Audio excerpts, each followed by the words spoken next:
Hey, welcome to my channel. For today's video, I'm going to give some tips on how to take in feedback from a professional editor, because I have recently just received feedback from my editor. I kind of just wanted to share some tips to writers out there who have yet to experience this part of the process or have experienced it before and it wasn't what they weren't.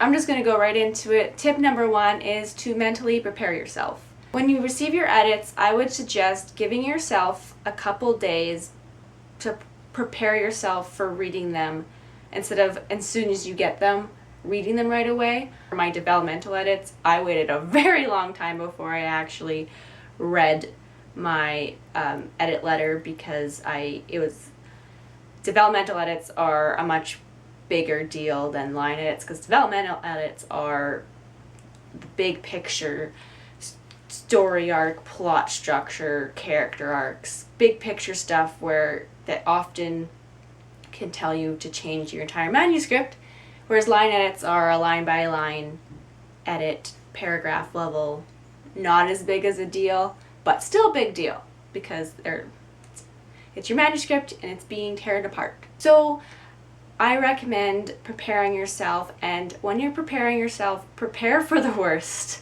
I know this sounds bad, but just prepare to see red everywhere.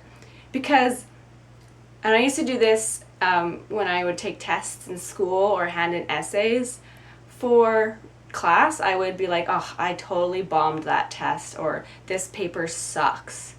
And then I would get my marks back and they weren't as bad as I was preparing myself to be, and so then I would end up being happier with the results. And so that's kind of what I recommend, is just preparing yourself to get, just like for your manuscript to be bleeding with red lines and whatever is wrong, so that when you go to read your edits and they don't end up being that bad, you can be like, oh, these aren't that bad.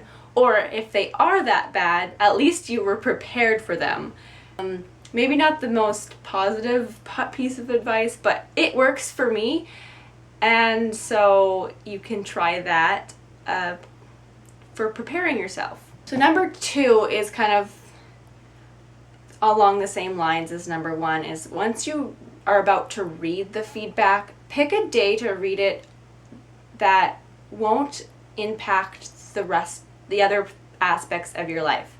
What I mean is, like, for me, I got my edits back on like a Tuesday, and I then prepared to read them on Friday night so that I could use the weekend to kind of process them. I didn't want to read them on a weekday night and then have something, read something, piece of feedback that might have bothered me, and then go to work, as I have a day job, go to work the next day and have that kind of impact my day job and making you lose focus there. Be strategic about what day you're going to read your book or your feedback and the time of day. I wouldn't recommend reading your feedback right before bed, because you probably won't be able to sleep after that. And I would more so suggest either kind of early evening and then plan to do something afterwards, or early morning and then just spend the entire day just thinking about it.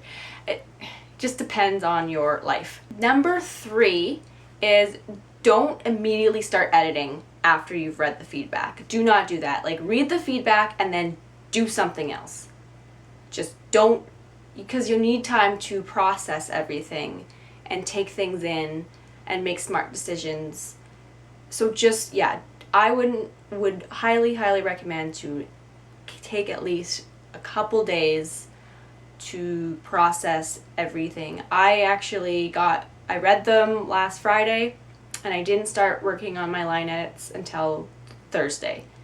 So I gave myself that amount of time to just process things and prepare myself to start tearing apart my book. Tip number four is, since you're not going to be immediately working on your line edits, you are going to need to distract yourself or do something else. So I practiced self-care the whole weekend after I read my my edits. I went out with friends and pretty much immediately after I finished reading my manuscript, and then the rest of the weekend I just took care of myself. I have a vlog of that weekend. I'll link it below if you want to check it out, you can.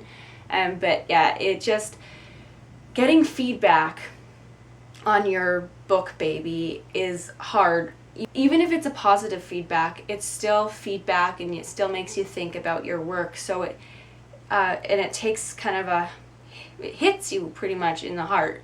And so you want to take care of yourself. You don't get depressed and you don't go down this dark hole of self-doubt and whatnot. So take care of yourself, do things that make you happy, distract yourself. Try not to even think about your book if you can.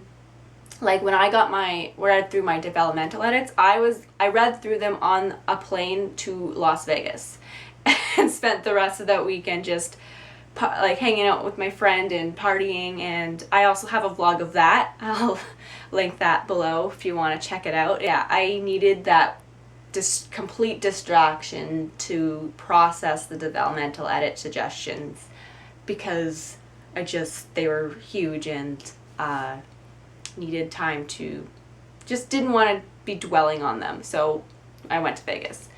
But you don't need to go to Vegas. You just need to find something to distract yourself while you're, Tip number 5 is do not automatically say no. And what I mean by this, oh, hi, Gideon. What I mean by this is if you get a piece of feedback that you don't necessarily agree with, like as soon as you read it, you're like, no, that's just because this and that. You can say no at first, but I wouldn't just be like no and then move on. I highly recommend, even if the piece of feedback you just don't see how it's going to work with your manuscript or you just don't agree with it, I would still take time to consider it. Try to consider where they're coming from. Try to consider or think about what could happen if you did go with their feedback and what it could do to your manuscript. I would suggest asking, if you have beta readers or critique partners, ask them what they think about if you were to go with your editor's suggestion for that part of the book or whatnot. This process might take more than a couple days. Like I've gotten feedback before on like my developmental edits said to maybe I had too many characters, to start combining characters and have their roles into one. For the longest time I was like, I'm not getting rid of my characters.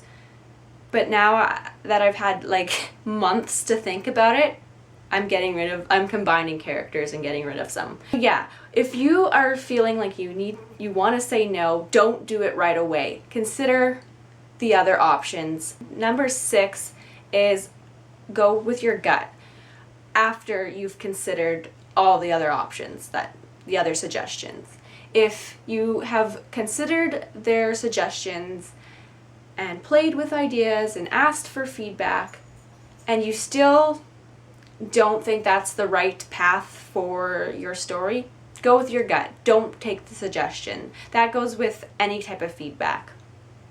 Always consider what others are saying on your book, but in the end, it's your story and you need to go with your gut because you know this book better than anyone and you know where it's going, or you might have an idea of better idea of where it's going than anyone else. So always, after considering all suggestions, go with your gut. And that is all I have for today, is 6 kind of tips on how to take in feedback from an editor. Hopefully you find this helpful.